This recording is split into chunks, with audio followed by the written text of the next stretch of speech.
Ouais, bonjour chers amis, j'espère que vous allez bien. Quant à moi aussi je vais très bien.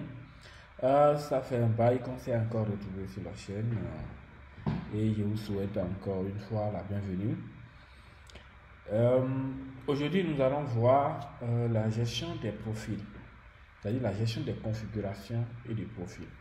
Bon, profil sera en partie 2. Nous allons d'abord voir la gestion des configurations. Vous savez, dans une application, la gestion des configurations est un élément clé pour toutes sortes d'applications. Donc, Spring Boot aussi n'est fait.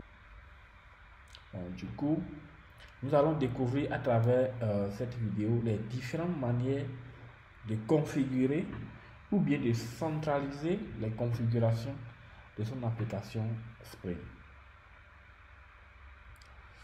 Nous allons découvrir à travers la vidéo comment même après en production ou bien une application ou bien vous voulez peut-être hériter d'une autre application Spring, comment vous pouvez copier ou bien vous pouvez indexer votre application sur les configurations de ce dernier.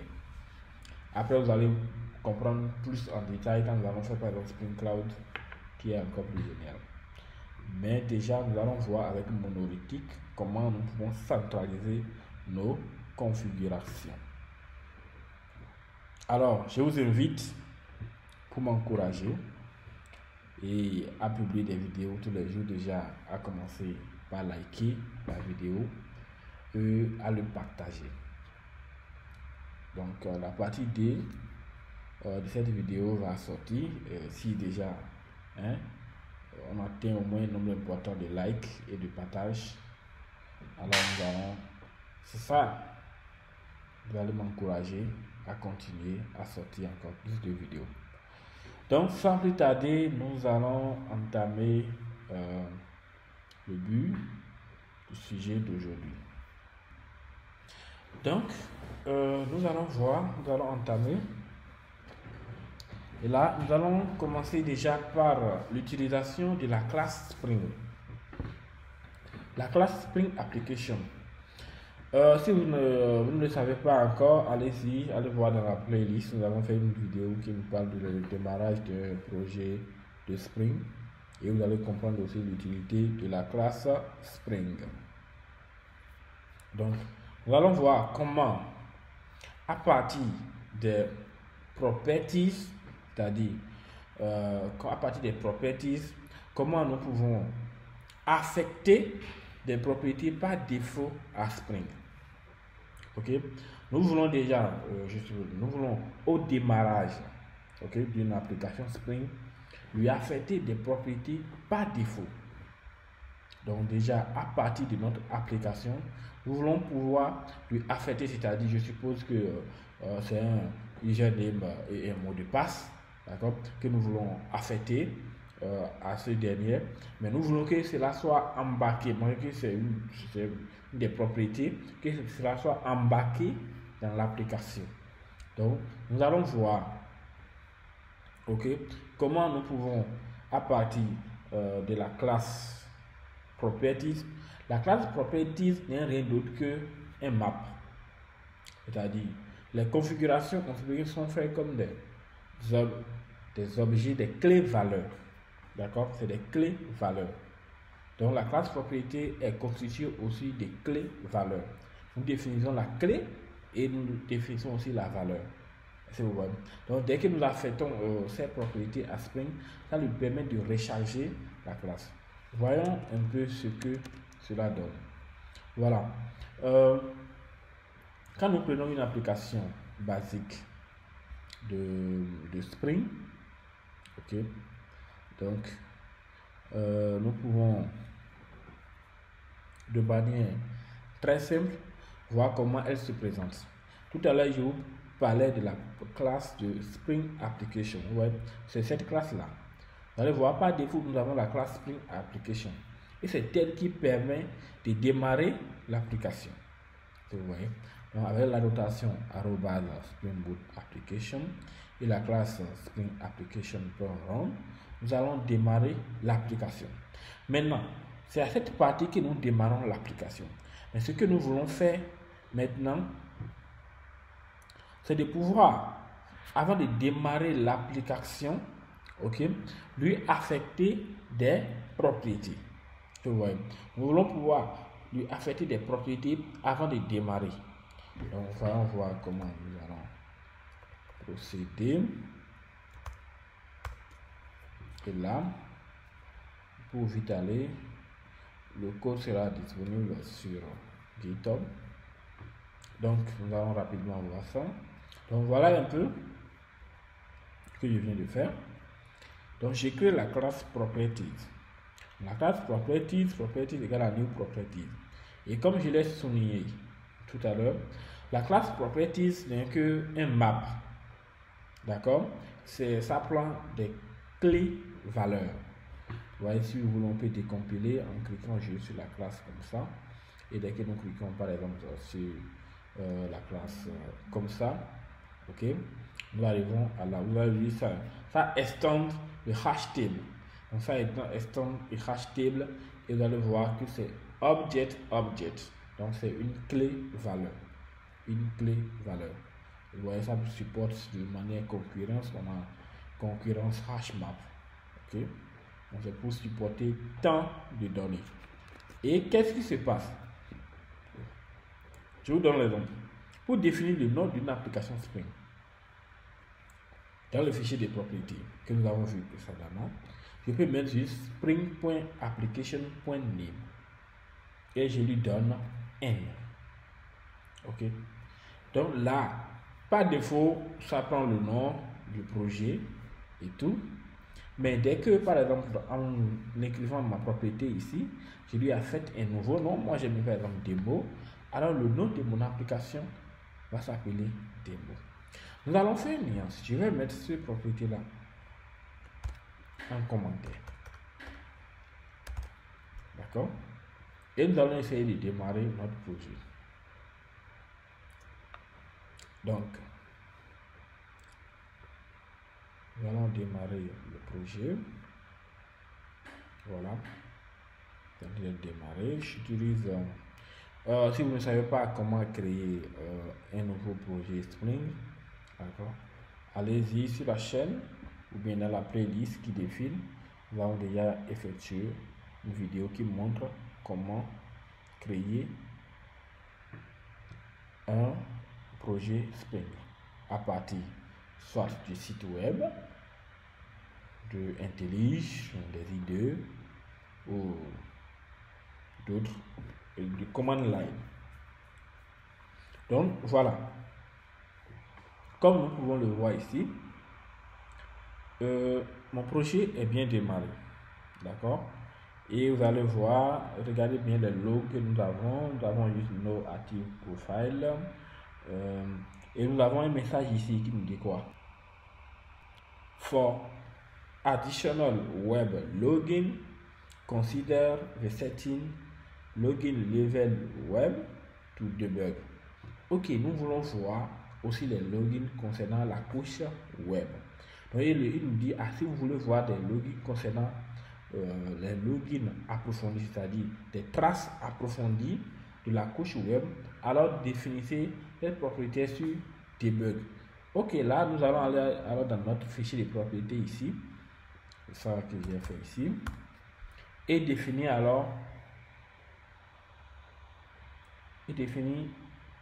là, et définir alors login.level.web. Nous allons le définir sur debug. Donc là, nous allons voir que vous voyez un peu, on a les logs que nous avons. Nous allons maintenant, après avoir défini ça, nous allons maintenant redémarrer notre application. Donc dès que nous redémarrons l'application,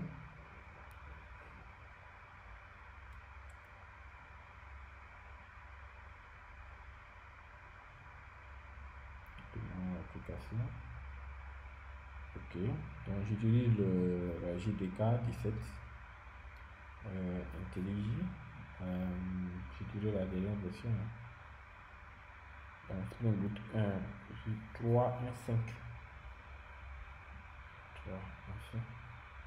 Donc voilà, notre notre application est maintenant démarrée. Vous allez voir qu'il y a beaucoup plus de logs. Surtout les parties où vous voyez les debugs. Et n'étaient pas avant dans notre application. Par exemple, mapping filter, caractéristiques, encodeur. Donc c'est des logs de la couche web.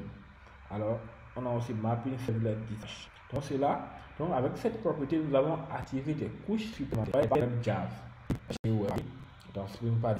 Donc il nous montre tout cela parce que quoi, nous avons activé la partie debug de notre application. Donc voilà alors une première façon d'affecter ou bien de configurer son application Spring Boot. Ok. Donc ces propriétés qui ont été chargées dans le contexte de Spring, elles peuvent être aussi après appelées à tout endroit par d'autres beans et tout. Donc voilà un peu ce que nous pouvons retenir sur la partie de chargement des configurations. Donc sur le chargement des configurations en utilisant les properties. Donc nous allons passer au deuxième propriété. Donc là nous voyons maintenant l'utilisation des properties source. Ok, les properties source, c'est quoi en fait? Dans la configuration de Spring, nous avons la notation property source, ok, qui permet après avoir créé une classe Java, de le connecter à un fichier de propriétés que nous allons personnaliser ou bien que nous allons définir dans notre application. Je vous rappelle que par défaut, d'accord, dans le fichier de ressources de Spring, et comme je peux vous le montrer ici,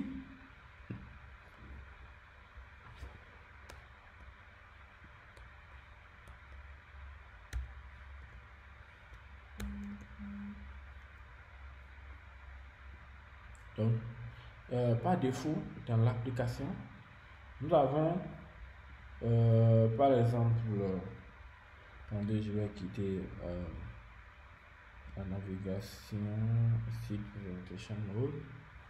Donc nous avons par exemple à ce niveau là, nous avons le fichier de ressources, et dans notre fichier de ressources nous avons le application.properties. Est-ce que vous voyez? Nous avons le application.properties. Il n'y a pas de souci. Toutes les configurations que nous avons appelées, ou bien tout ce que nous avons dit qu'on peut faire dans application properties, ça peut aussi marcher. Donc la première façon que nous venons de voir, ça c'est pour forcer le code à l'intérieur du code. Maintenant cette deuxième partie, nous entamons la partie où nous ne voulons pas peut-être utiliser l'application.properties de Spring, ok, parce que nous voulons déployer notre application dans des environnements donnés. Et si nous ne protégeons pas nos codes, tout le monde, celui qui maîtrise Spring, celui qui voit que non, ici c'est le truc s'appelle application.properties, c'est forcément les propriétés de Spring. Alors que nous ne voulons pas ça. Nous voulons peut-être le nommer le nom de mon application.properties, mais le nom de mon application.yaml. Alors, nous avons alors la possibilité avec Spring de faire cela et de le connecter à notre application. Donc, sans plus tarder, nous allons le découvrir très rapidement. Ok, nous allons découvrir très rapidement comment cela marche. Ok, donc voilà, je vais changer de branche et nous allons voir un peu comment elle fonctionne. Donc, c'est-à-dire, nous pouvons définir une classe Java et après mapper notre classe Java, ok, sur notre configuration. Voilà, j'ai créé un fichier ici que j'ai appelé quoi? Mes config. Donc j'ai créé un fichier que moi-même j'ai appelé par exemple mes config. Donc ce qui veut dire que dès que je déploie après mon application, je peux faire quoi? Je peux l'appeler je peux créer un fichier à l'emplacement où je vais appeler mes configs. Alors, je peux donner le nom de l'application, je peux même mettre démo, je peux mettre, je dis n'importe quoi, hein, le nom que je veux. Mais l'important se trouve à ce niveau. J'ai créé une classe Java maintenant qui s'appelle quoi? Charger ma config. Jusqu'à là, il n'y a pas de problème. Mais les deux mots-clés se trouvent à ce niveau. Vous allez voir, j'ai ajouté une annotation qui s'appelle @configuration. Alors, qu'est-ce que je fais? Le @configuration qui est là. C'est à ce niveau-là. Et il y a @property source. Vous allez voir dans @property, c'est mis quoi? Class path. Quand je mets class path, donc il veut dire bon, ok, va chercher le truc dans mon projet, dans le fichier de ressources, et le fichier s'appelle mesconfig.properties. Donc automatiquement, d'accord, mesconfig.properties va être mappé avec cette classe. C'est-à-dire, je peux charger mes config.properties depuis cette classe-là. Et vous allez voir, on a le mot-clé environment qui permet de déclarer l'environnement dans Spring. Et quand il fait environment.getProperties, mes getProperties, alors je mets le mot-clé. Comme je vous l'ai dit toujours, ça fonctionne avec clé-valeur. Clé-valeur. Et dès que nous pouvons voir à ce niveau-là, j'ai défini une clé qui est username. Et la valeur, par exemple, c'est Jacques. J'ai mis password et la valeur aussi, c'est Jacques. Alors, je vais récupérer cela dans l'application. Parce que l'important, c'est quoi? Dès que je définis ma configuration, dès que je configure mon application dans le property, c'est important aussi de le récupérer du côté de mon application pour pouvoir l'utiliser. Parce que je dois l'utiliser à l'intérieur de l'application. Alors, depuis mes chargés.config, déjà, cette classe déjà me permet d'avoir une instance de ma configuration. Et là, j'ai fait juste une classe toString dedans. Vous allez voir, dès que je viens à ce niveau, je fais quoi? Tout à l'heure, nous avons utilisé Spring Application. Alors, je vais aussi utiliser Spring Application, mais d'une autre manière. Donc, qu'est-ce que je fais? Je dis configurer contest Spring Application. Je dis Spring.run, exécute-moi l'application. D'accord? Maintenant, je vais avoir accès à ma classe config. Parce que déjà au démarrage, ce qu'on va voir, comme nous avons déjà appris ça, sur le network courant, vous pouvez aussi remonter et regarder sur le démarrage d'une application, qu'est-ce qui se passe et tout, les événements que nous avons. On parle de tout ça là. Donc, ceci étant un bins, Spring déjà au démarrage va le changer. Alors, nous créons quoi? Charger config, c'est égal à quoi? Configurer le contexte, ça fait dans le contexte, je récupère le contexte de Spring qui est créé et je dis récupère-moi le bins, d'accord, qui est de la classe charger ma config.class.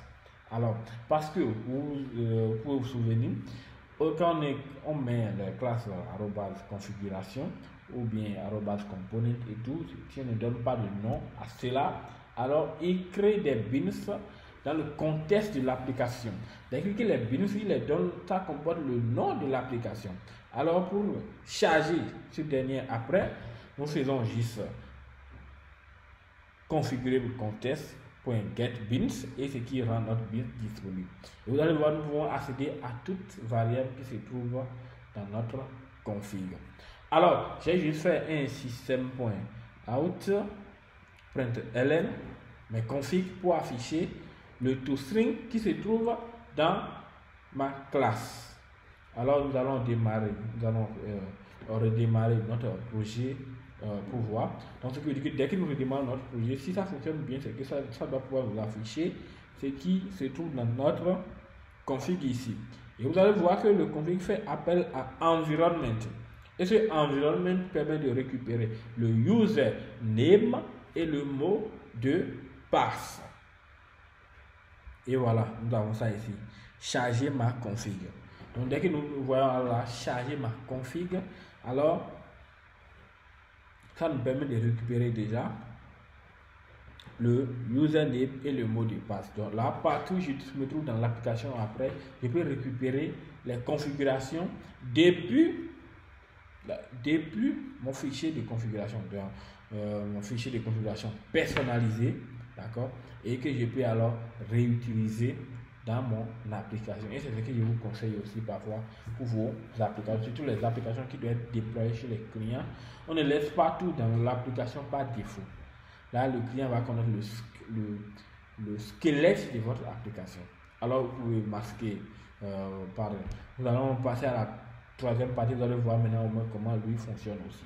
Et lui permet aussi de fonctionner encore de manière aussi, de manière plus géniale. Ok? Donc, voilà un peu ce que nous pouvons résumer au niveau de cette partie. N'hésitez pas, si vous avez des questions, posez-les en commentaire. Je ferai plaisir de vous répondre. D'accord? N'oubliez pas, liker la vidéo et partager. Donc, nous allons continuer et passer à la troisième partie. Donc, je vous invite à rester sur la chaîne, à vous abonner. D'accord? Ce n'est pas terminé. Nous allons découvrir le reste dans une deuxième vidéo que je vais envoyer. Parce que ça devient très long. Je ne voulais pas que vous restiez trop. Alors, dans la vidéo qui va suivre, de quoi allons-nous parler? Nous avons essayé de faire par exemple les configurations, d'avoir un fichier de configuration pour notre application. Mais qu'est-ce qui va se passer si ce fichier est là et que quelqu'un réécrit les mêmes propriétés dans le application.properties? Est-ce que vous voyez? Là, il peut y avoir des failles de sécurité. Alors, nous allons voir comment remédier à cela. Ok?